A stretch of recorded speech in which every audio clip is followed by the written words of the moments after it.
दिवाळीच्या दुसऱ्या दिवशी मुंबईची हवा वाईट श्रेणीमध्ये नोंदवली गेली। फटाक्यांची आतषबाजी होते आणि त्यामुळे हवेचा गुणवत्ता निर्देशांक 211 वर पोहोचलाय। रात्रीच्या पावसामुळे हवेच्या दर्जात काहीशी सुधारणा नोंदवली गेली। मुंबईकरांनो, प्रदूषणकारी फटाके फोडणं टाळा असं आवाहन आता केले जाते। मुंबईमधील वांद्रे परिसरात धुराचं जाड थर पसरलेले होते। सीपीसीबीनुसार खराब श्रेणीमध्ये AQI म्हणजेच हवा गुणवत्ता निर्देशांक 300 नोंदवला गेला। लक्ष्मीपूजनानिमित्तानं नागरिकांनी फटाक्याची आतषबाजी केल्यामुळे मुंबईच्या हवेच्या गुणवत्तेवर परिणाम झालेला आहे। मुंबईमधली हवा बिघडलेली आहे, ती वाईट श्रेणीमध्ये नोंदवली गेली आहे। मुंबईचा हवा गुणवत्ता निर्देशांक 211 वर पोहोचला होता। मुंबई शहरासह उपनगरांमध्ये सुद्धा फटाक्यांचा परिणाम हवेच्या गुणवत्तेवर झालेला दिसून आलेला आहे।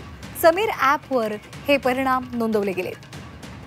मंगळवारी दुपारपर्यंत हवेची गुणवत्ता मध्यम ते वाईट या स्तरावर होती आणि दुपारनंतर त्यामध्ये आणखी बदल होऊन हवा गुणवत्ता वाईट ते अतिवाईट या श्रेणीमध्ये नोंदवली गेली।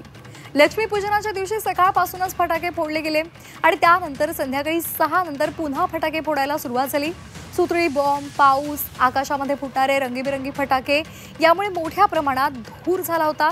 दरम्यान मुंबईसह नवी मुंबई तसंच ठाणे परिसरामध्ये मंगळवारी सायंकाळी पावसानं हजेरी लावली। साधारण पाऊस पडला की प्रदूषक पावसासोबत वाहून जातात, त्यामुळे हवेच्या गुणवत्तेत सुधारणा होते असं समीकरण असलं तरी मंगळवारी सकाळपासूनच शहर आणि उपनगरांमध्ये फटाके फोडले जात होते। त्यानंतर सायंकाळी हलक्या सरी जरी बरसल्या तरी नागरिकांमध्ये फटाके फोडण्याचा उत्साह कायम होता। परिणामी हवेच्या गुणवत्तेवर परिणाम झाला।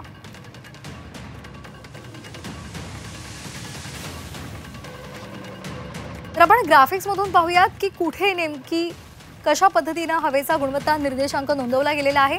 वांद्रे कुर्ला कॉम्प्लेक्समध्ये अतिवाईट श्रेणीमध्ये हवा नोंदवली गेली। 377 इतका हवा गुणवत्ता निर्देशांक होता। तर सिद्धार्थनगर वरळीमध्ये गंभीर श्रेणी नोंदवली गेली। 274 इतका निर्देशांक होता। तर चकाला अंधेरी गंभीर स्थिती 249, मालाड गंभीर 282, तर माझगाव अतिवाईट श्रेणीमध्ये नोंदवली गेली। 302 इतका AQI होता।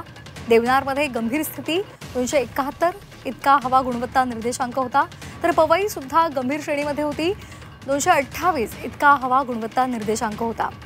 वांद्र्यामध्ये धोकादायक स्थिती होती। 178 इतकी नोंद झाली आहे। तर मुलुंडमध्ये सुद्धा गंभीर श्रेणीमध्ये होती। 205 इतका AQI होता।